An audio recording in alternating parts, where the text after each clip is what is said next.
Well, good morning, everyone. Welcome to our Tuesday morning trading room.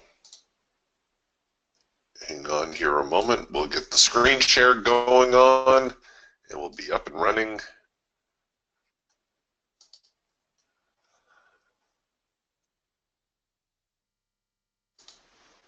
Okay, bear with me here for a moment. I'm just multitasking here.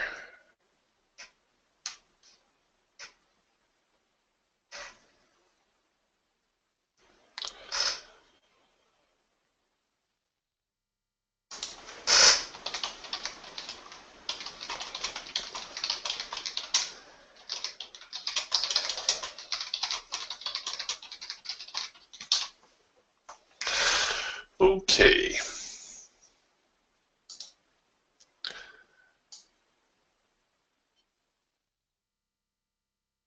All right. Sorry, just had to get a few things squared away here. This morning I thought we would take a slightly different tact on our session. I had the opportunity to have a very interesting discussion with a couple of DTS owners the other day, and I spent most of the day trying to think about a solution to their dilemma. The dilemma being they're not making as much money as they would like to do.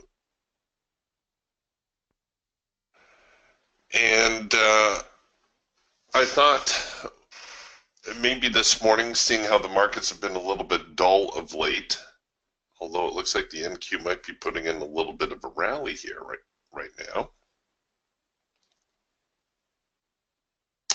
I thought that we might go over some things that you can do to hopefully improve your trading results and hopefully get you to where you're profitable. Over the years, I've had the opportunity to coach quite a few people about trading, and I should have actually kept better notes for most of them. But one thing that I've discovered is that your background has a lot to do with your success as a trader. For instance, over the years, I've found that I've had the opportunity to work with a couple of people who were involved in the insurance industry. They made a bucket full of money in insurance, but they always struggled as traders. And I think that's because both these individuals were really focused on the process. They were really locked into the how-to part. That one chart that I show you from time to time that looks like a bowl of spaghetti with all the different indicators and moving averages and everything on there. That's from one of those individuals who's has an insurance background.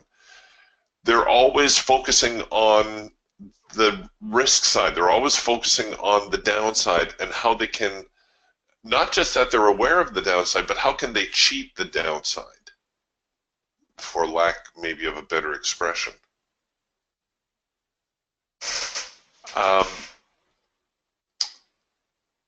Tradespeople, carpenters, electricians, plumbers, floor layers, roofers, they tend to be pretty good traders. And I think the reason for that is in the construction realm, it's always a fluid situation and every job is different. If you're a plumber and you're been hired to install a toilet and a bathroom and you cut the hole for the toilet only to find out there's a floor joist in the way, you've got to figure out how you're going to get that toilet there. Or if you're like most plumbers I know, you just call the contractor over and you say, hey, there's a floor joist in the way, get rid of it. But the point is, it's a problem, it's a fluid situation, it's never the same. you've got to figure out a way to make it work. Tradespeople are also aware of their risk, but they tend to accept their risk. For instance, a plumber again with the toilet. If he drops that $500 toilet, taking it out of the back of the truck, well, guess what? He's out $500, isn't he? But that's a risk he's willing to accept as part of his job. Doctors tend to make pretty good traders. Doctors, nurses, again, I think because they're used to dealing with fluid situations, they're prepared to accept the risk, they're prepared to take chances, and I think it's because doctors and nurses never really question their instrumentation. If the blood pressure gauge says the patient's blood pressure is X over Y, then it's X over Y.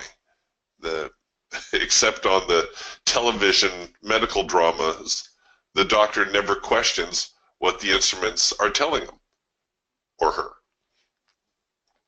They read the instrumentation, they make their decision, and they act accordingly. Pilots, divers, again, tend to make pretty good traders because they are focused on what their instrumentation is telling them. If a pilot's altimeter, if he's flying at night, says he's flying at 10,000 feet, and he knows the airport is 3,000 feet above sea level, he's not going to second guess his instrumentation. He's going to make sure he stays above 3,000 feet. Soldiers, veterans, they actually make pretty good traders as well. I've met a few people who've been in the armed forces, and I think it's because they're used to taking orders. Again, you don't really question what you've been told. You just do.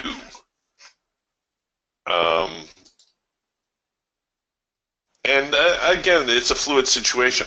People that tend to struggle with trading are those kinds of people where you have to dot all your I's and cross all your T's, where your profession does not allow for too many variances. Lawyers, I've worked with a few lawyers, and they have a difficult time trading because they're always looking at the downside.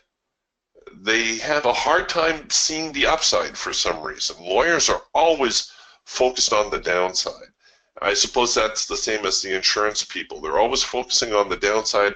They're always looking at a way to eliminate the downside, which of course is impossible when you're trading. And please don't think that I'm saying, everybody who's in this room has experienced some degree of success. I'm very confident in saying that everybody in this room is smart. But I also remember reading something that someone said, and I don't know who it was, not that it matters. They said, you don't make money by trading, you make money by being a trader. Now, on the surface, that doesn't seem to make a whole lot of sense, does it? But I think the point of the quote was this, that the trading, the mechanics of it, only gets you part way there. That's not how you make money trading. I can show you all day long the signals, but that doesn't necessarily make you a trader. A trader is a professional, someone who knows how to trade. And unfortunately, well, there are shortcuts, but unfortunately, you're going to have to spend some time to become proficient with your skill. And when you're starting out, you need to take the baby steps, right? You're not going to jump into the deep end right out of the gate. And I'm kind of mixing my metaphors here a little bit. But you think of your own profession. If you were an architect or a lawyer or a carpenter or whatever, it took you a certain amount of time to become good at your job, at your profession, right? You just didn't graduate university and go build a bridge or design an airport or build a house, right? That's not the way it works. You've got to actually spend some time. All right, so to that end, let's see if I can't throw some pearls your way. It looks like I've got a couple engineers here in the room, and yeah, actually, I'm surprised how many engineers in the room. You engineer types are asking, what do you think about engineers? Well, you engineers tend to fall into that category where you have to have all your I's dotted and all your T's crossed. And it's not that there isn't any hope for you, but you have to remember that trading you're dealing with imperfections all day long, right? If you're building a bridge or whatever, you're building a house, there are tolerances for the materials that have to be met. There are specifications that have to be met. And if they are not met, or if they are not exact, then your project will not work. That is not trading. As those of you who know, who have spent any time in the trading arena at all, trading is far from perfect. Trading is, to some degree, an inside game. The market makers, the guys that are responsible for making the market, have all the information, right? They see both sides of the trading equation. And I'm not just talking about the dome, the order flow.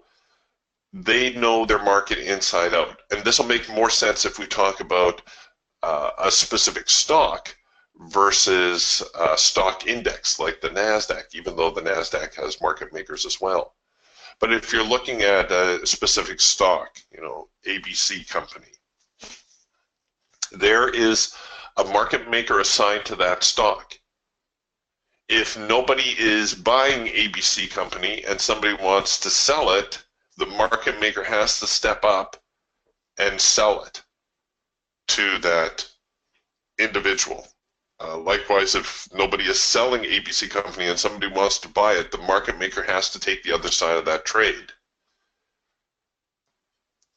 It's in exchange for that, the market maker gets some latitude in setting the price, but he also, or she also, absorbs a huge amount of risk for doing that.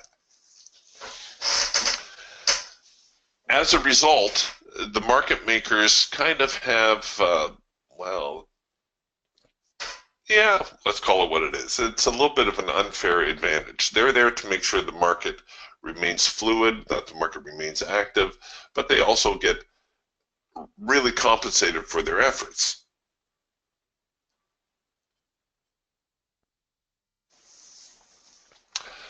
They will also blur the image so it is not obvious what the market is likely to do next. And it's not just them, it's the whole nature of trading.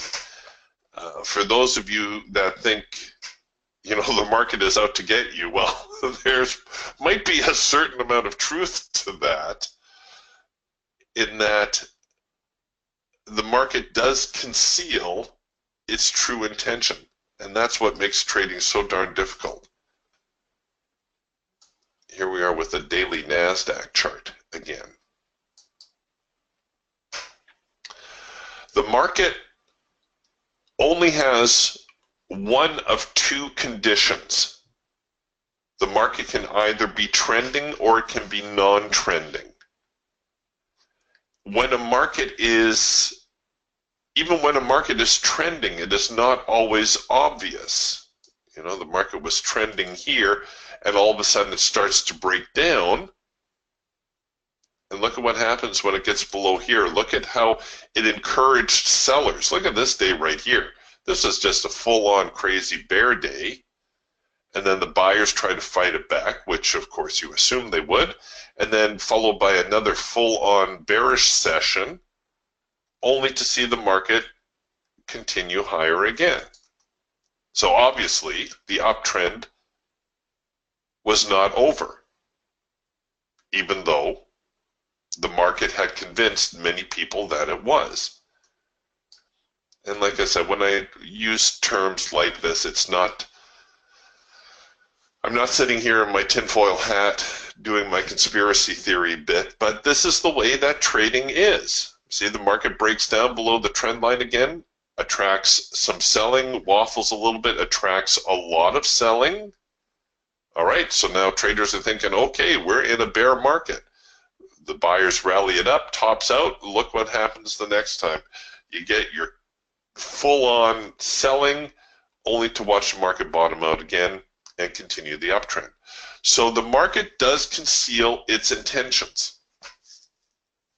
But having said that, we can look for ways to take advantage of what the market is doing.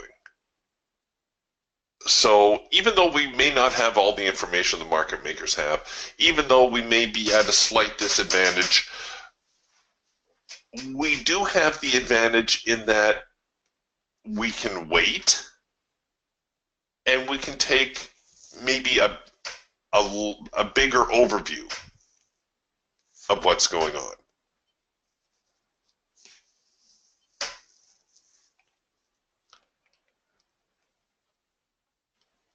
Okay, so the market is in one of two conditions. It is either trending or it is non-trending.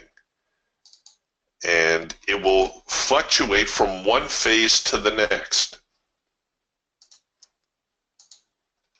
So if it's trending, you should look to go with the trend, whether that be up or down. And if it is non-trending, then you need to either wait for the market to begin trending again or pick your opportunities. And what I mean by picking your opportunities is if the market has been in an uptrend and you feel like it's starting to move into a sideways trading range, well, you're probably going to have a decent buying opportunity when you see support. If you miss the first support, you'll probably get a second support, maybe even a third support. Why am I buying and not selling? Because the market has been in an uptrend, and for all I know, it's going to resume the uptrend at some point, right? It may take off again. So you're going to have better opportunities looking to buy. There will be periods, however, where you may either be offered a selling opportunity or you're just going to have to wait. And this is very often the most uncomfortable thing for new traders to do, is to realize that they actually have to wait for the market to come around and do something for them. So let's take a look here at our NASDAQ chart.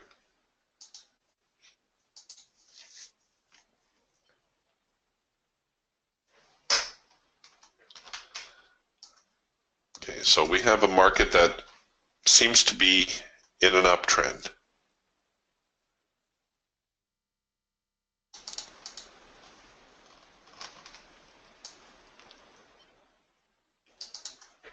All right.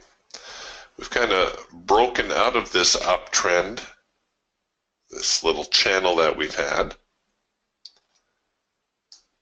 and now we're making a new bullish channel. Where is it going to be easier to buy this market? Obviously, you know, the market is strong. Where is it going to be easier to buy? It's probably going to be easier to buy on a bit of a retracement, isn't it? And yes, I got people saying here, yes, but the market's in an uptrend. We should be bullish anyways. Yes, we should, but be aware also that if the market breaches this upper end of this trading channel that we have, that's not necessarily bullish. Believe it or not, when a market is in a trading range like this, you would think that a breakout above the high of the trading range is actually bullish, right? You would think, oh, wow, the market's on fire now. And traders have a term for this. They call it parabolic. They say the market has gone parabolic. And what's happening is the market is going like this, and the acceleration is just through the roof, right? I can't draw it here, but it's making a parabolic curve, right? This cannot be sustained. So when you see a market breach,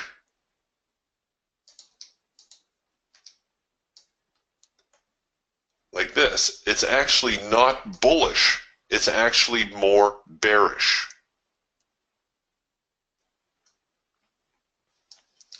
So if we eyeball a channel here, our best opportunities are going to be to buy near the bottom end of the channel, right? I'm going to be looking to buy pullbacks. That's not to say I'm not going to be bullish on the market.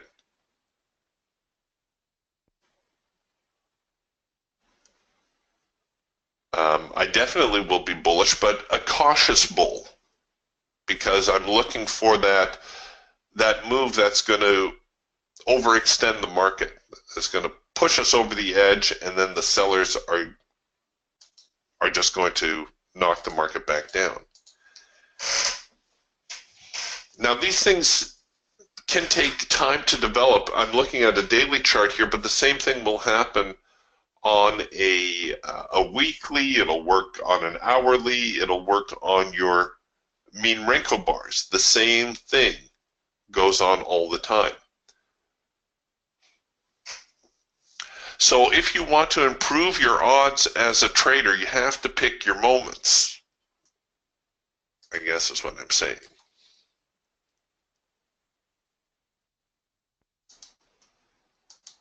All right, and I'm gonna do a little exercise here for you in a minute so that you can see what I think you should do, what I think might help.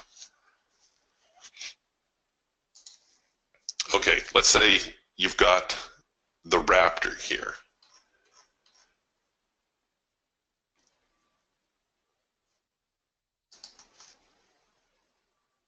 Yeah, okay, sure. Let's start with the Raptor.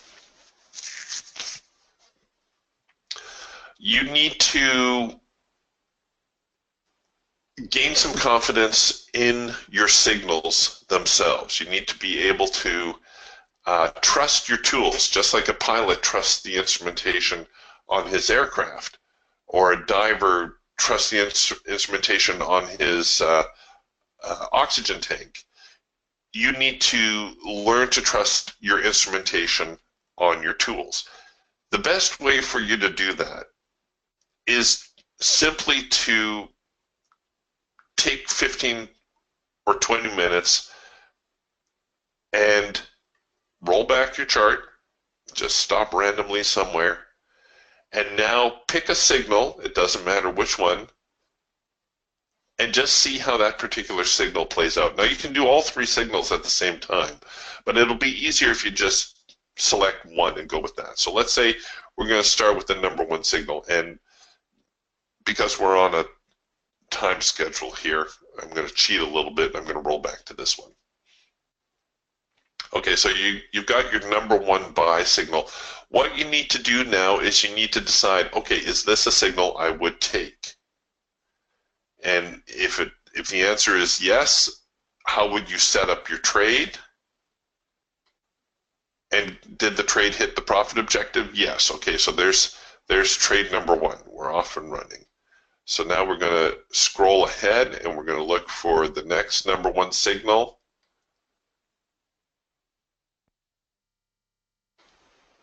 Okay, so here's another number one signal. The process begins over.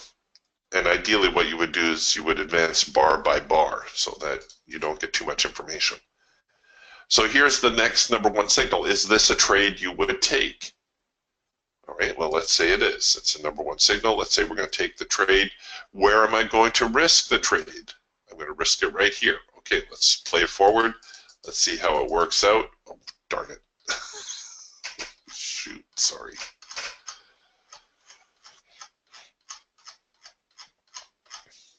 Oh dear, Eric, you really blown this one up. And make sure when you're clicking your cursor, oh, nuts. Make sure when you're clicking your cursor that you don't click on the wrong part of your chart. All right, let's try that again. All right, well, there's a number one.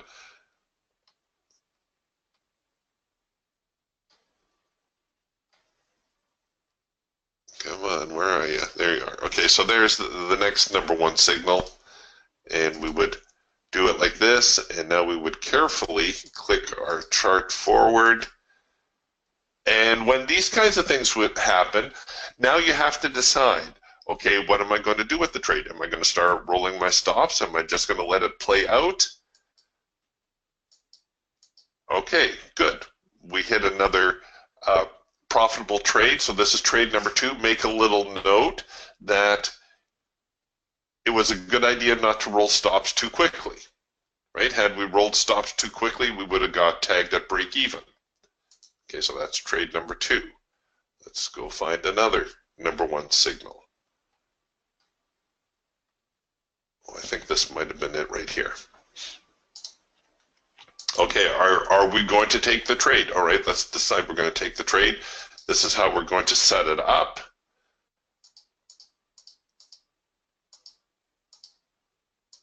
Oh, doggone it, I did it again.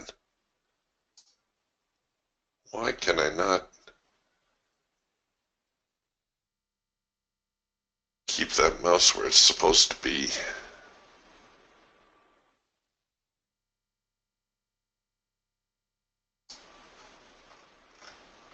Did I pass it?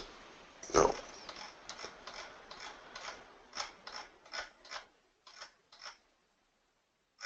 Really? I can't believe I did this again. Oh no. All right. It's a little bit down this way.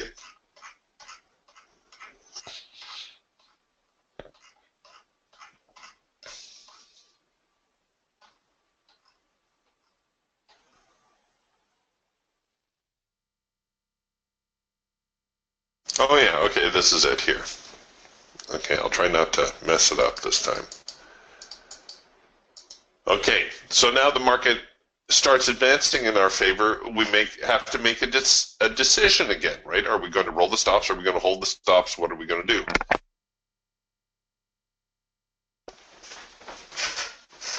Okay, if we decide, and then we just play it forward without wrecking. There we go. Okay, so now this trade again worked out. So now we have trade number three. And you need to do this for like 10 or 20 trades, and you're going to start to discover that, hey, the signal actually does work. I can trust the signal. Now you're going to get situations where the trade will not work. And it's probably going to be one of two things. You're either going to find yourself trying to take a counter trend trade into a very strong trend, or you're going to have your stops too tight, as would have been the instance right here. So when this starts to happen, when you're reviewing your trades and you find that you're getting tagged too tight, go ahead, play it forward and see how that trade would have worked with a slightly looser stop. And you can see this trade also would have worked out with a more liberal stop.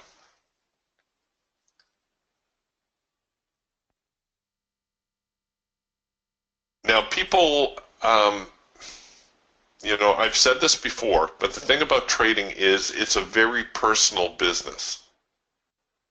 I can tell you what works for me, but you have to decide what works for you, because after all, it's your money. People are always, they can't wrap their head around the way I do my risk-reward scenarios, how I almost always have more money at risk than I do on the reward side of the equation. And the answer to it is really quite simple. The answer is that no one, and I do mean no one, knows the reward side of the equation. Therefore, if you don't know what this value here is, how can you base a trade on it? How can you say what your risk should be when you don't know what the reward is? Right? How can I have a 3-to-1 reward to risk ratio, or even a 2-to-1 or 1-to-1, if I don't know what the reward will be?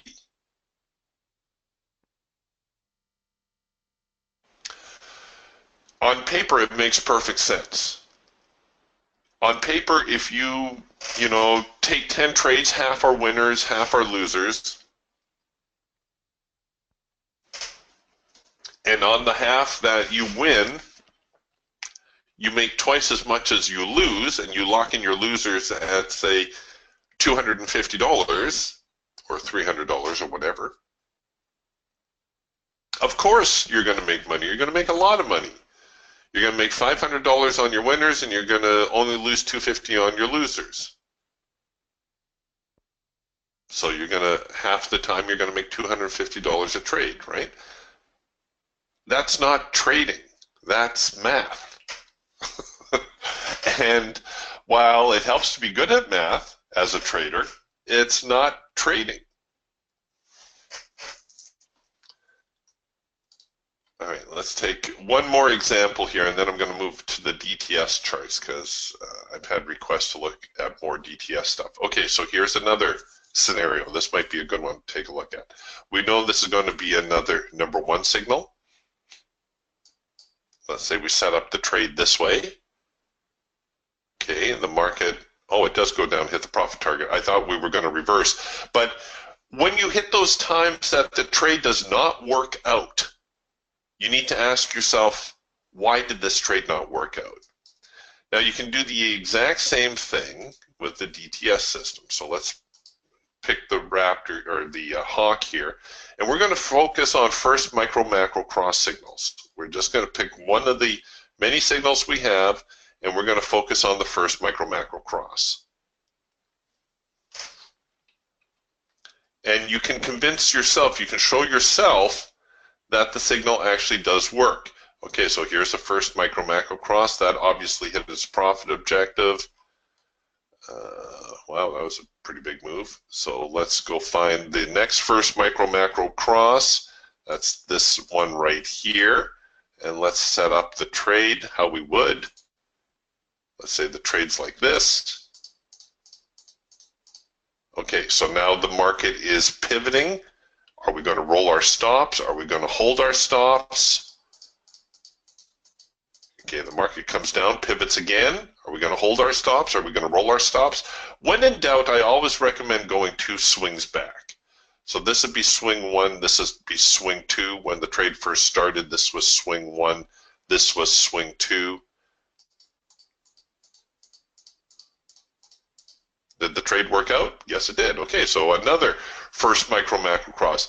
What did you learn from this first micro macro cross? Well, first off, that there's not always immediate momentum on the trade, especially in the face of a very, very strong downtrend. Right? So when you're taking that trade, yes, this looks like a retarded trade to take. I'm going to risk $300 to make 50. But what are the probabilities? Okay, this may make you feel a whole lot better. I'm going to risk $55 to make 50. 1-to-1 risk-reward ratio. That's what the textbook says I should do. There you go. You're out $55 plus commissions and fees. Whereas my trade, as retarded as it may seem, actually gave the market an opportunity to get to its profit objective. I know it's going to drive some of you crazy. It doesn't make sense on the surface, and yet this is trading. All right, here's another first micro macro cross. So there we are, we get the signal, couple swings back, it also hit the profit objective. And so on we go. We find our first micro macro crosses, and if we find one that does not work, we need to figure out why did it not work. Let's say we didn't hit the profit target here. The market starts to reverse. Okay, what am I going to do with my stops at this reversal here? Do I start rolling my stops? Do I hold my stops? What do I do? The market comes up. Do I roll my stops? Do I hold my stops? What do I do? Okay, the trade, we're going to pretend here for a moment it didn't hit the profit objective. The trade did not work out. Why? Why did it not work out? Figure out why it did not work out. Be like the plumber who's got the floor joist in the way. Figure out what went wrong. Figure out how to fix it. What did you do wrong on this trade? Was there something obvious that you did wrong? What, were you too early? Were you too late? Were your stops too tight? Were your stops not aggressive enough? See, in this instance, I would say, again, assuming we didn't hit our profit objective, I would say I was a little bit too late rolling the stop. The second attempt to move the market lower, well, if the sellers can't get it together at this point, they're probably going to lose their grip on the market.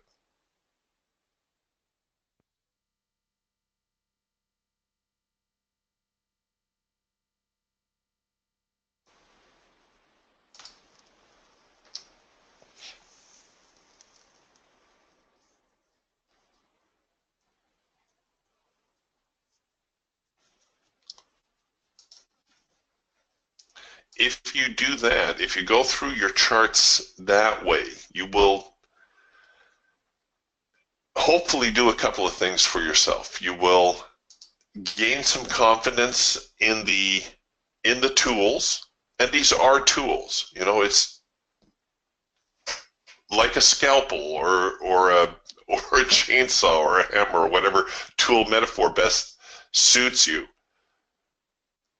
They are tools, but you still have to know how to use them, right? You can put a violin. You've heard this scenario, and I'm grasping at metaphors here, but you know, you've seen it all on YouTube as well.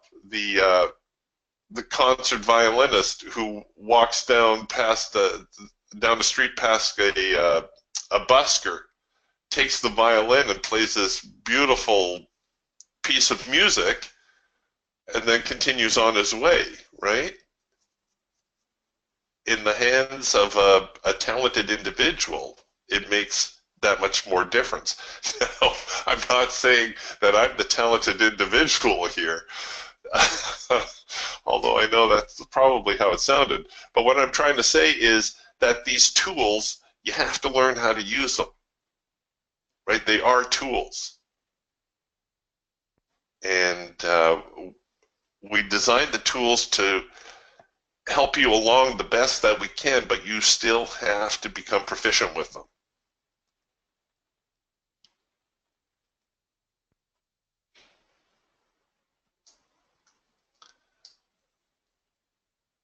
All right, so the other thing that I wanted to discuss was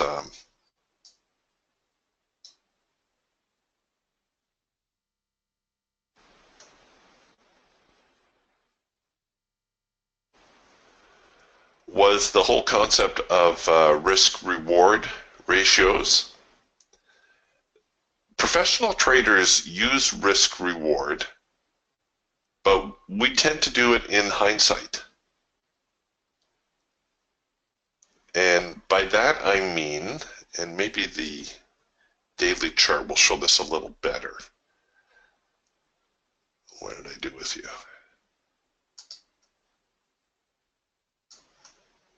Okay, you can do this on any chart. It doesn't matter whether it's a time chart or a tick chart or a mean wrinkle bar or whatever. But I'm just going to use this chart as an example.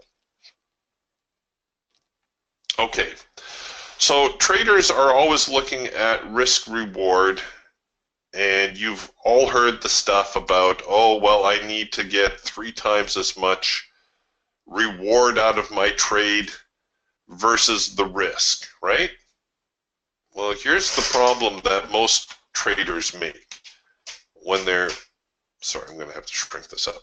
When traders look at a trade like this, they say, oh, I know what I'm going to do. I'm going to buy the breakout.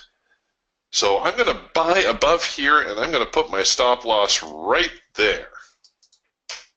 And of course, what happens? The market brings them in and then smack down, right? You've heard me say there is such a thing as a proper stop. In this market, the proper stop is actually down here. This would be 2 swings back. You can either count that as a swing, you can count this as a swing, or you can count this as a swing. But you want a major influx point. You want a major pivot. Why? Well, because look at what this major pivot shows you. It shows you some very aggressive selling, and it shows you some renewed buying. You see a bar where they've had a real dogfight here between the buyers and sellers, and the buyers have taken it back. Okay, so we buy, the market starts to reverse against us, and then it starts eventually to rally again. Eventually starts to rally again. Come on, get up there. All right. So while we may have planned a trade with a risk reward down here, our actual risk was this amount right here, wasn't it? This is how much, or actually let's do it on the next swing. It's not quite as pronounced. So we're going to buy the breakout there. The market reverses against us. There we go. Oh, doggone it, Eric. You gotta stop that. Okay, the market reverses against us and now starts to go in our direction again. Right? We decided to buy a breakout, the market reverses, starts to go higher. This amount here is our actual risk. This is how much the market actually moved against us on this trade. Right? Our stops were not, placed willy-nilly on some fictitious risk-reward ratio. We placed them below a proper stop, a proper swing area, and we bought the breakout. We saw how much the market moved against us. This is the actual risk. All right, well, this now is a value that we can use to determine our profit objective. If you want, say, a 2-to-1 risk to reward, well, there's number 1. Let's just draw a little line here.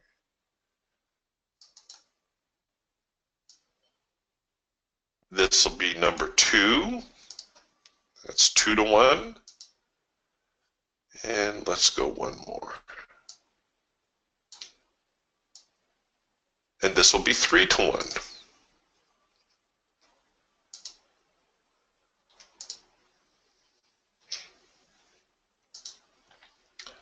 Right, so this is how traders use that whole risk reward idea. They say, okay, well, this is how much the market moved against me.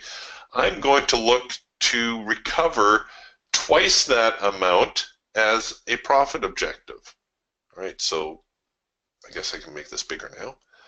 So this was our 2-to-1, right? We just hit our 2-to-1 target.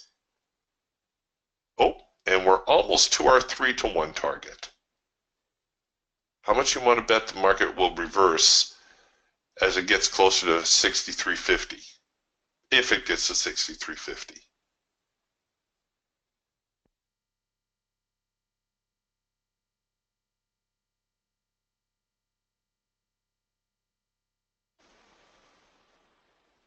I would think the odds are pretty good.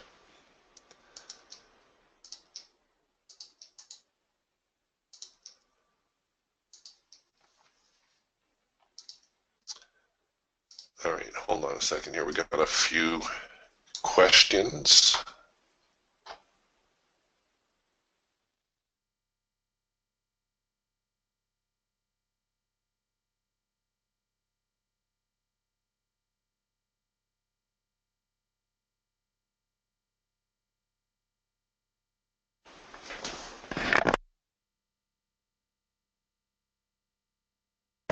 Yeah, Scott says, somewhere you indicated, warehouse guy said, if 90% of the market teaches you to do X and 90% of the new traders fail, why do you keep doing what 90% tell you to do? Maybe that was in the Trade Manager video, but it really stuck with me.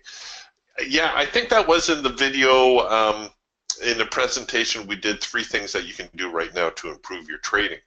And it's so true that if you keep doing what most traders do and most traders fail, then how can you expect to make any money? You have to learn to interpret the price action. You have to learn to trust your tools. You have to learn to place a proper stop. Here, we've got, okay, let's take a look at what we got going on right now. And you're never going to have 100% of the information. Never, ever, ever. Okay, let's play with this one a little bit. Here we have a first micro-macro cross signal. Okay, I'm just going to set up the trade like this. We're going to adjust it as it goes along. I know this is a high probability signal for my high probability target, which is only a $50 scalp. But let's see if we can't nurse this one along a little bit further, if in fact it even engages the order.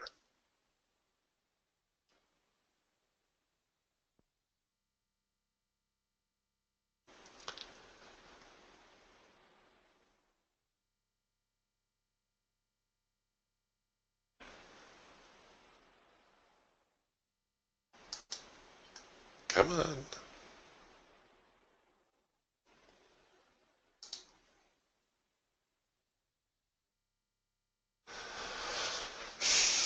Kind of losing our trend here a little bit.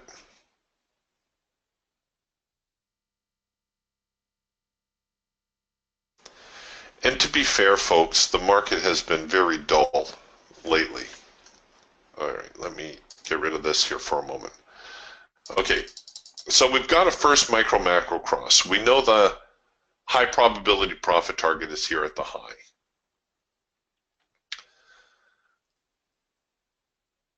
What I'm doing is I'm running a proper stop. I know this, if the market trades back here below the lows, it's probably going to be time to go. This is an amount that I can afford to risk. We'll see whether it pulls back against us here a little bit, and then what we'll do is we'll set our profit objective accordingly.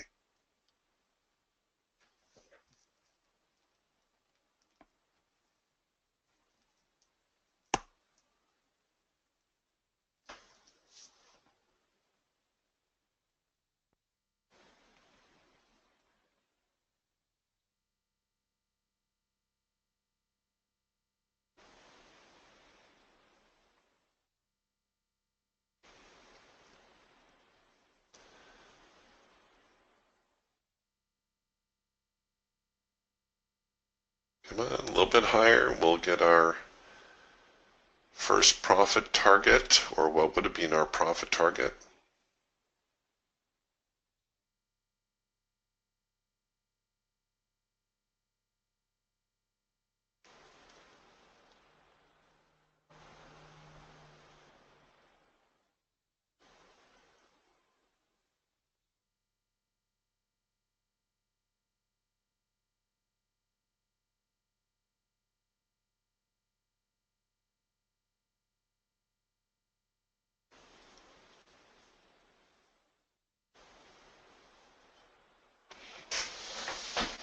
Okay, so prices are moving against me a little bit, and that's to be anticipated because we've had a fairly decent push lower here.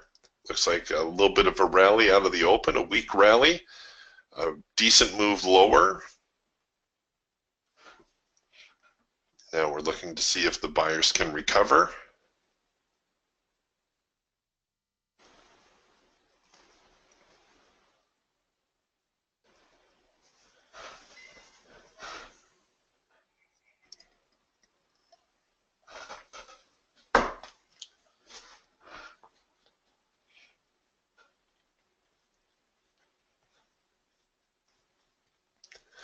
Of course, it doesn't help that everything is in slow motion.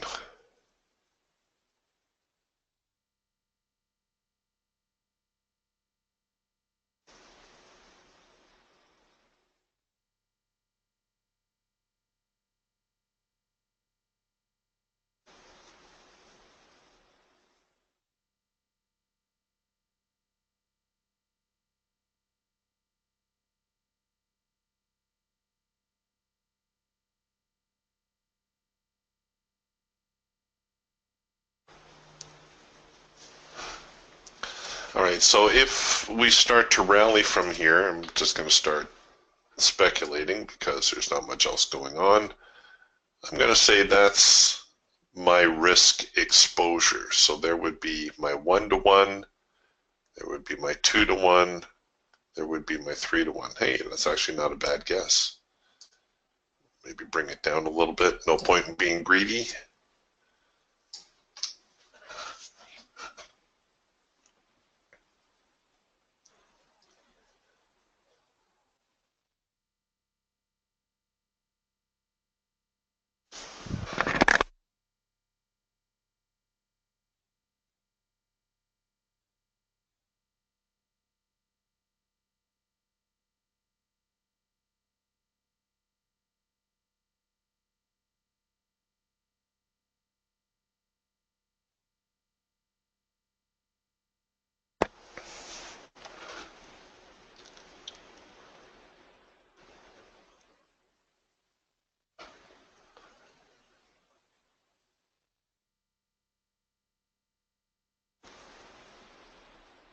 Ooh, that's a big move to the short side. Doesn't look so good for a long position right now.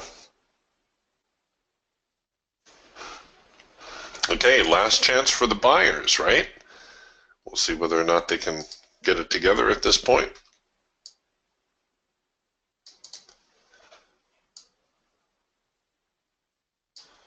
So that would be a 1-to-1. That would be a 2-to-1.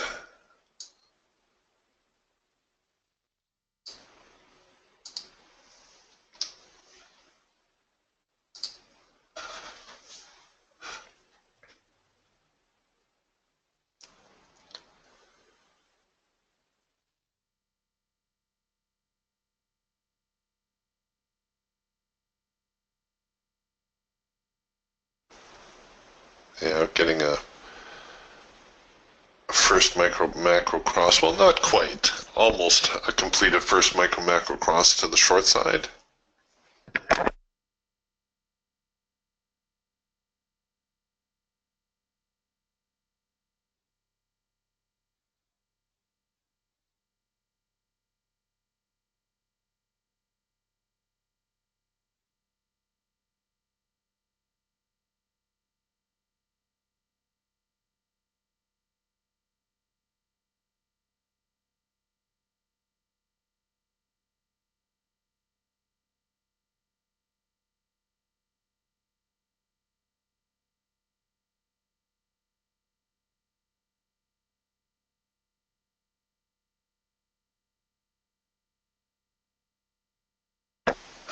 Okay, so what I'm thinking now is that I may be entering a trading range.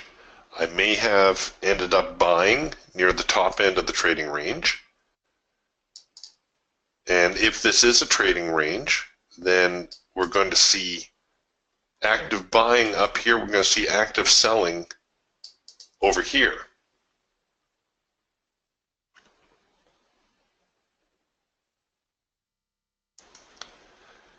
And if the sellers gain control before the buyers do, well, then they're just going to knock the market down again.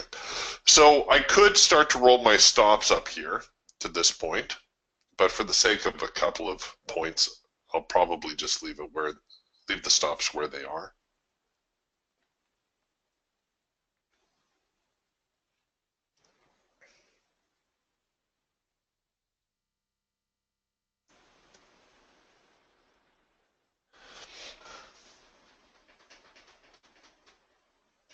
I do think we're going to head lower, by the way. I think I'm going to get stopped out on this.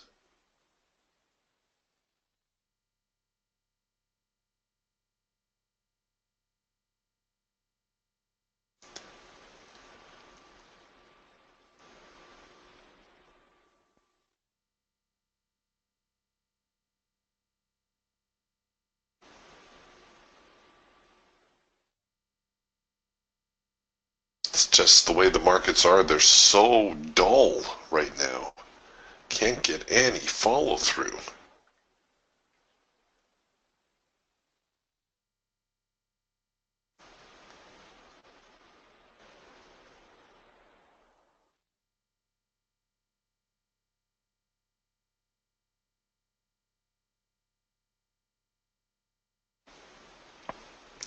In that middle zone, which is essentially no man's land, the market can tip either way from here.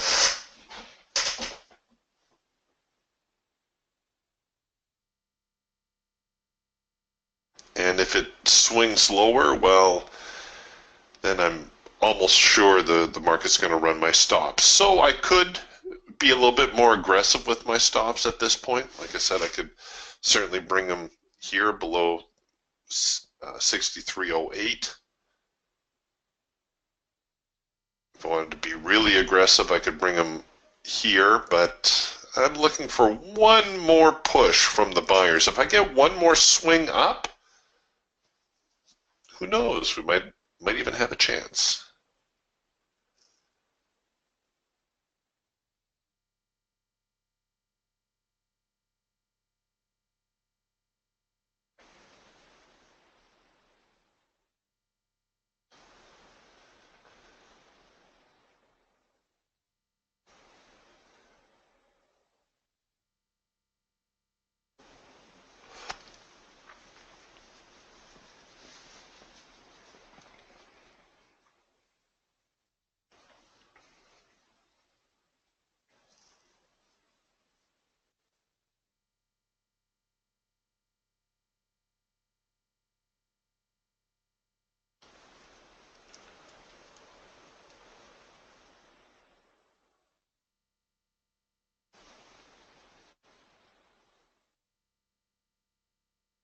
The market tends to do things in pairs. So when you're looking at a pullback, the market will tend to make two attempts to recover the trend.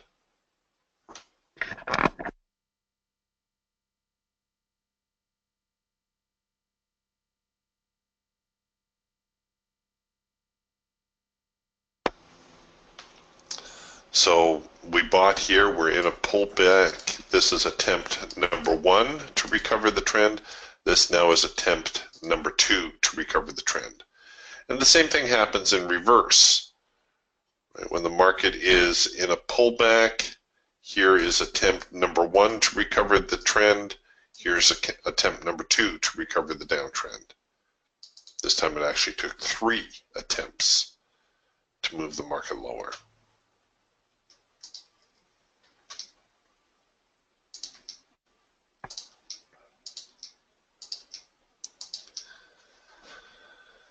All right, as we get closer to the top end of the trading range, this is where we anticipated the sellers to show up, and they did. And you can see they're aggressively shorting the market now. And they're probably going to flush the buyers out.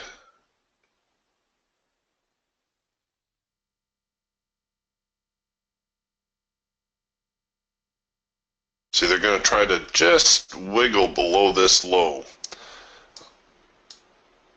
I don't recommend this, but I'm just going to move it back a little bit so you can see. They're going to try to just breach this low right there.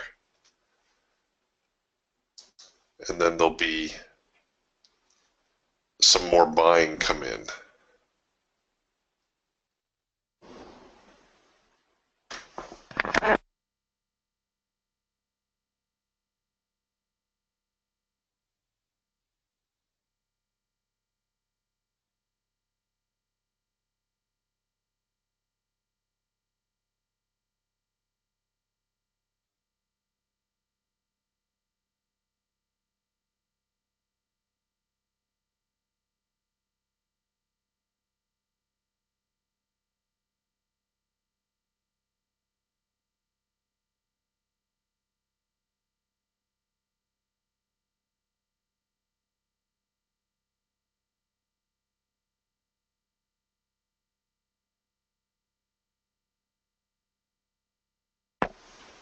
All right, while we're waiting for that, let me ask you this question.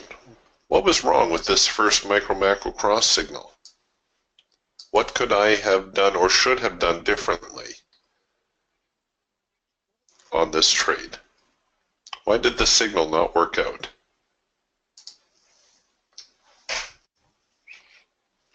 After all, it's a first micro-macro cross, right? Eric says those work out like 100% of the time. Why did that one not work out?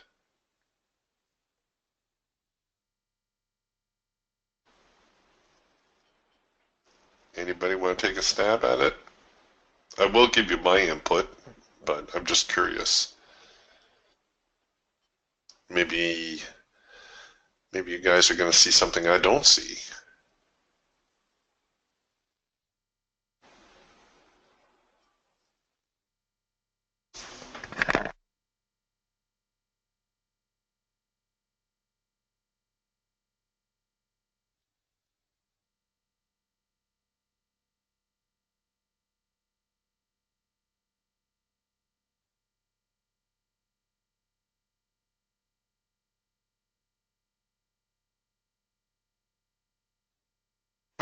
Oh, Marlene's playing. Oh, and so is Keith. Okay, yeah, the consensus seems to be that we're currently in a downtrend.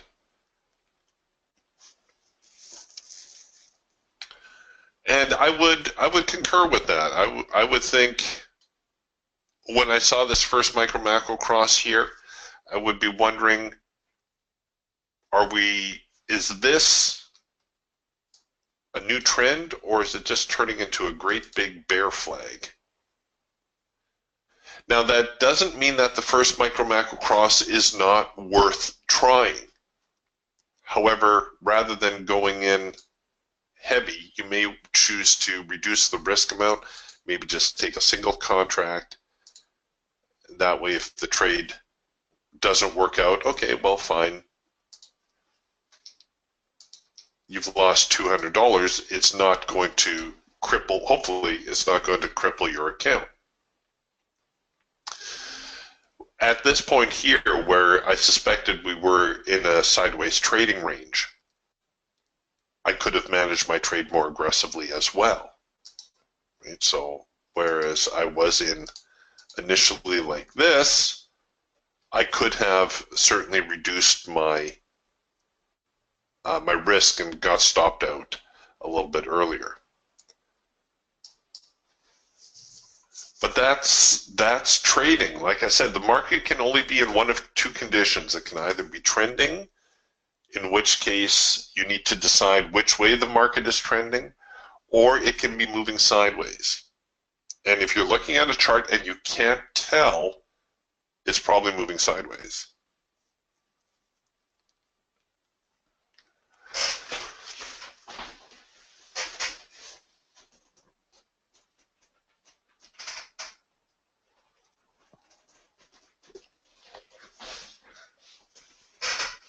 All right, I don't know how helpful all that was. Hopefully, maybe a light switch went on for somebody.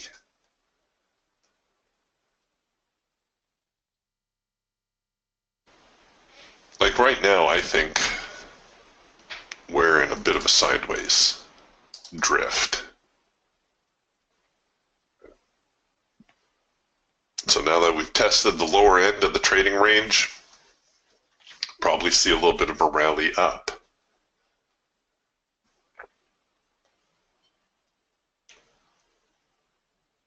Oh, good to know. I'm glad, Marlene, that you shared that. Marlene says, I'm having way more success trading with larger stop losses. Because what it does, folks, is it improves your probabilities. If you want a lot of winning trades with very few losing trades, run a big stop, run a reasonable profit objective, run your break-even trigger. That's the other thing we could have done. I bet you, well, maybe it would have hit the break-even here.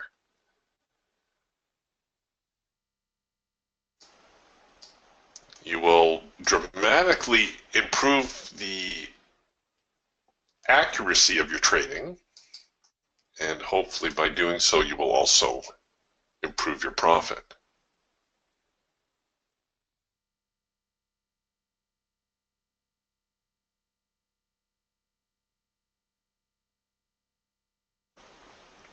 And believe me, I know trading can be frustrating. Oh boy, do I know.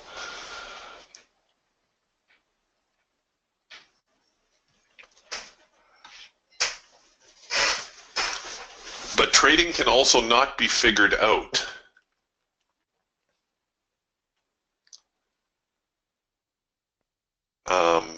You know, those insurance clients I told you about, I tried to help them with their trading.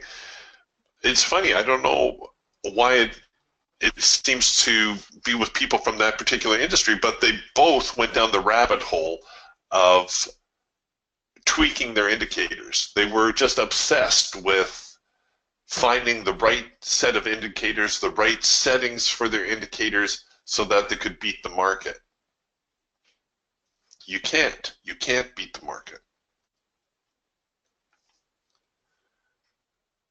All you can do is try to figure out where the market is leaning and then trade accordingly.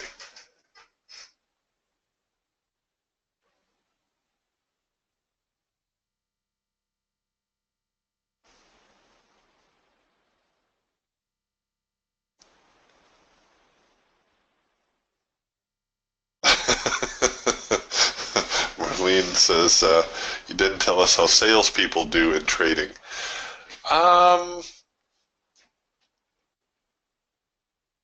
See, I'm trying to remember how many salespeople I worked with.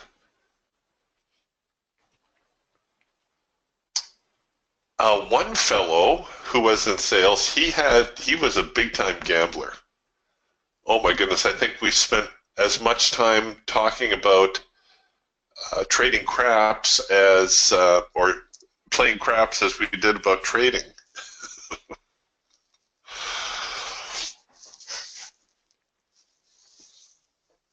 The other fellow, I don't remember what happened to him.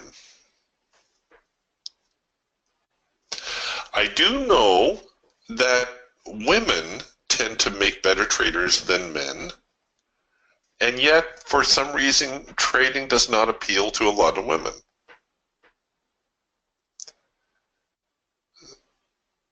Of course, it's, you know, not true for everyone, as we have a few ladies in the trading room here with us, but for the most part, trading does appeal mostly to men. And yet, I've known some very good women traders. I think it's that whole left brain, right brain thing.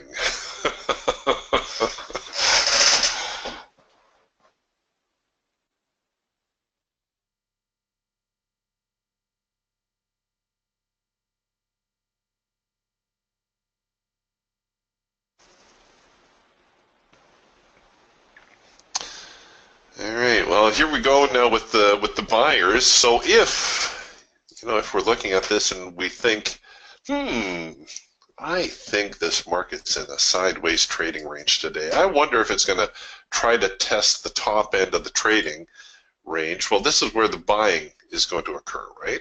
And we're actually producing a buy signal. I noticed here on the Raptor, we produced a counter trend signal. The Falcon is working a possible trend change. We do have a rule of 3 signal here in the Eagle. Let me clean this up for you. Technically, it's a rule of 3, even though the trend, remember the rule of 3 is a counter trend, so there's not much of a trend to counter here. But as I mentioned, if you think this is a trading range, that could be a reason to buy it. Can be waiting on the Falcon signal here.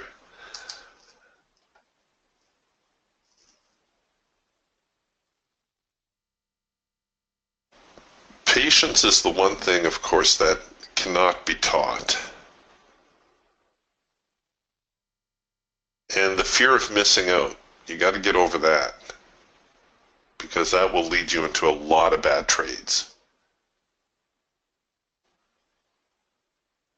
I looked at, as you can imagine, I'm always looking at trading books and whatnot. And I'm personally the kind of trader I like to look for opportunities to buy down here, right? I want to find reasons to buy down here. And there are reasons once you know what to look for. You look for closes above a support area or support area holding or something like that. Those are all reasons to try to buy. And yet, the most reliable buy on this chart is right here. And yet, how many of us are willing to wait for that? Why is that the most reliable buy, you say? Well, we've got a market that's making increasing highs or lower highs. So obviously the bias is up. We've also breached through an obvious resistance zone, and we've held. This is probably why this bar was as big as it was also. Because the traders that did have the patience to wait and who saw all this developing said that, hey, here's a high probability buying opportunity. Let's get on board.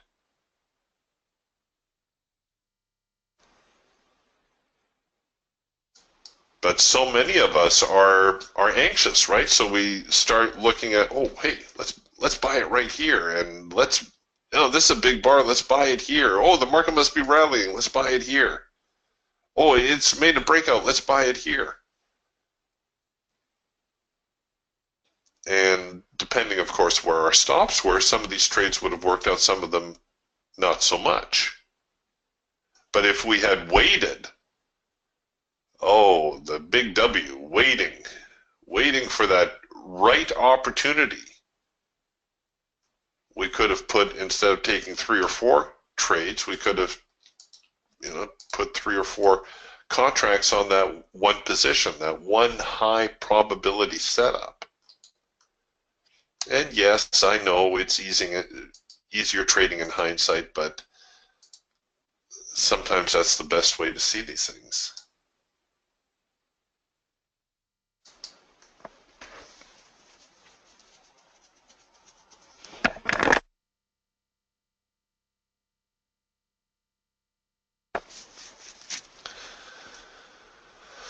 All right, so we're making another first micro macro cross here, now moving into a macro pullback type setup. Again, if I think that the market is moving into a sideways trading range, well, then this would be a reasonable buying opportunity for me, wouldn't it?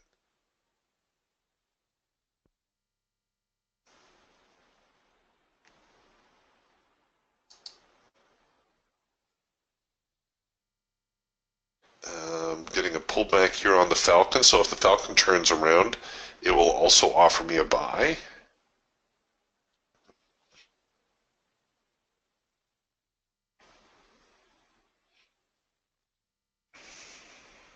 Okay, that's into yellow bars, so I'm going to scrub that order.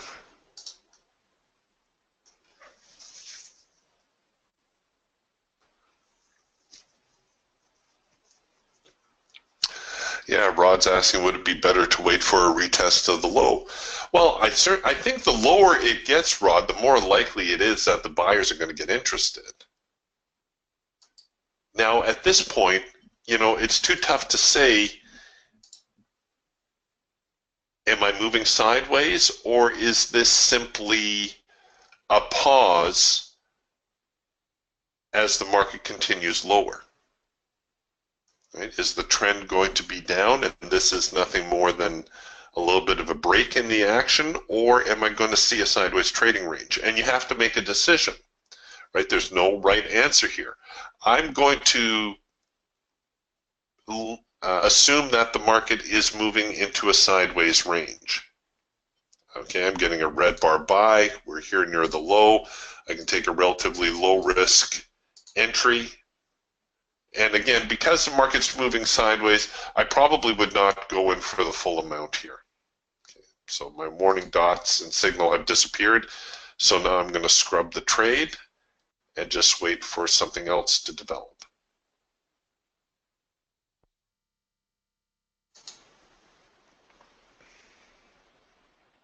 Now, if we break outside of this range,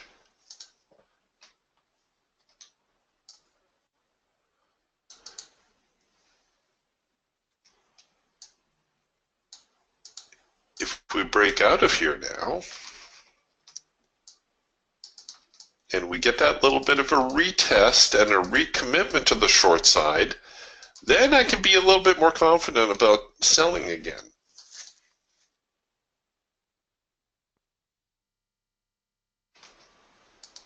Right now, however, it's a little bit more of a crapshoot. It's not to say there won't be opportunities to be had here. We might get a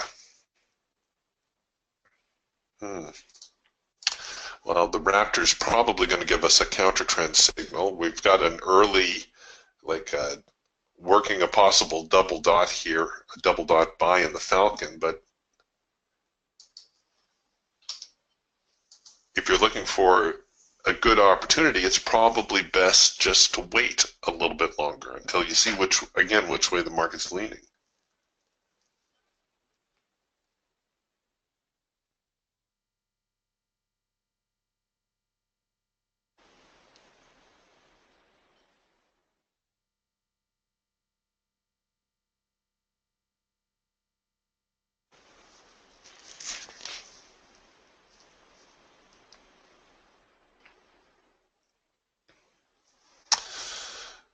Yeah, Scotty says, shoulda, woulda, coulda.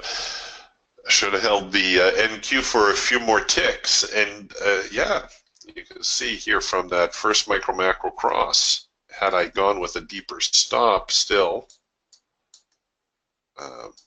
down there somewhere, in spite of all the heat, I'd still be in the trade, wouldn't I?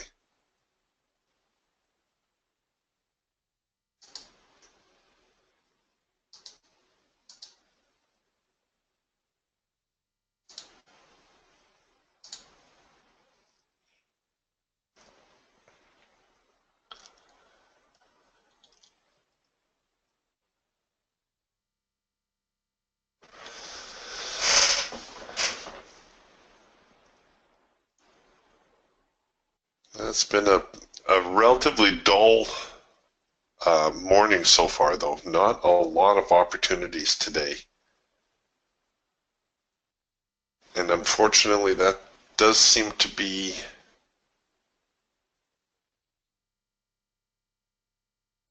for the markets the last few weeks, certainly the last couple of months.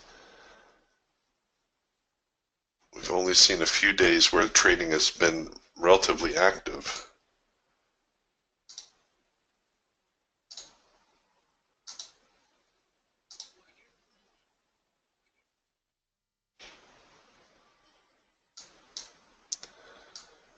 All right, it looks like the sellers are going to try to break down below the lows again. So we're getting a trend change signal here on the Falcon. It's an early commitment, but it is tradable. By early commitment, I'm saying we would short this on a break of the trading range, right? Technically we haven't broken the trading range yet.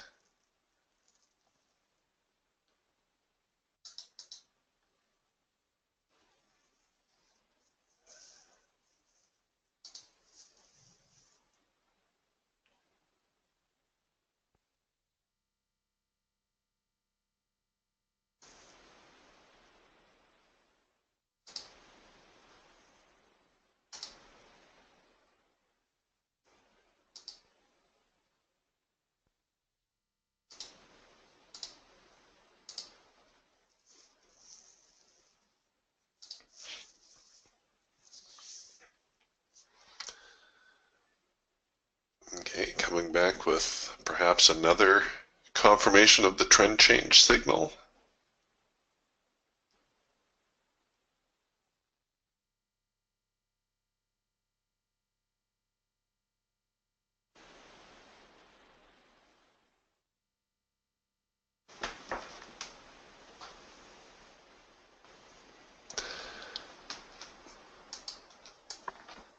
If this is the uptrend, there's push 1, there's push 2 to the upside. If this is the downtrend,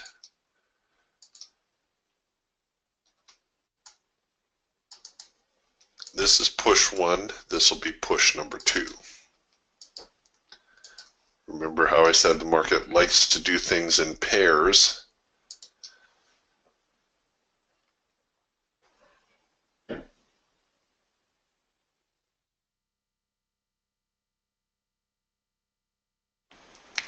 Volume seems a little light too.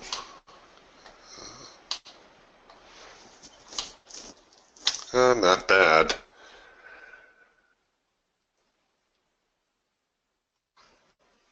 Not good, but not bad either.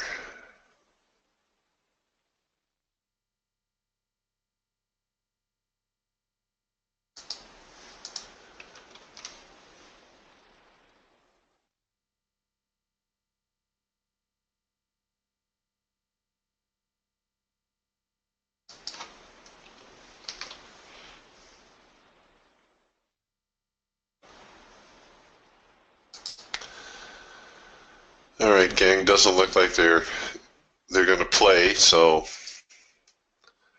I'll scrub that order. Ooh, it might even work into a late filter entry signal.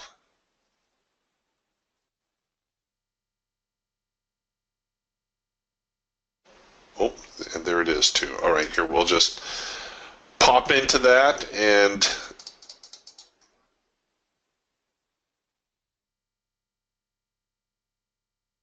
see if we can't make this one work. Come on, get down there.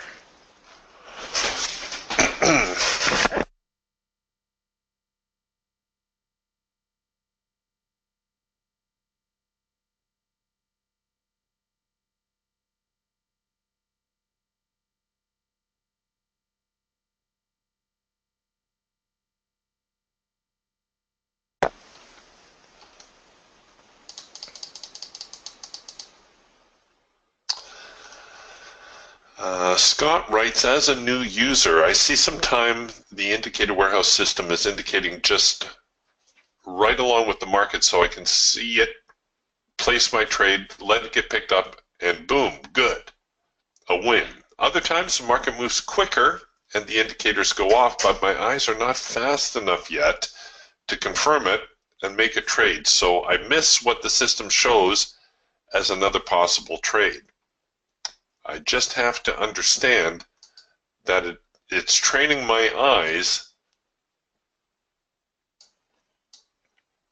to have better speed to see such moves. Then, like now, sometimes the market moves so slow that the indicators are just out of sync and I just sit on my hands. A great system, the Raptor, now a full DTS system. Well, good for you, Scott. And you're right, like it's not like a job, right? It's not like you go into the office or to the factory or the shop and you do your time and you get paid. No, trading, you can sit there all day and not make any money, or even worse, you can end up losing money for your effort.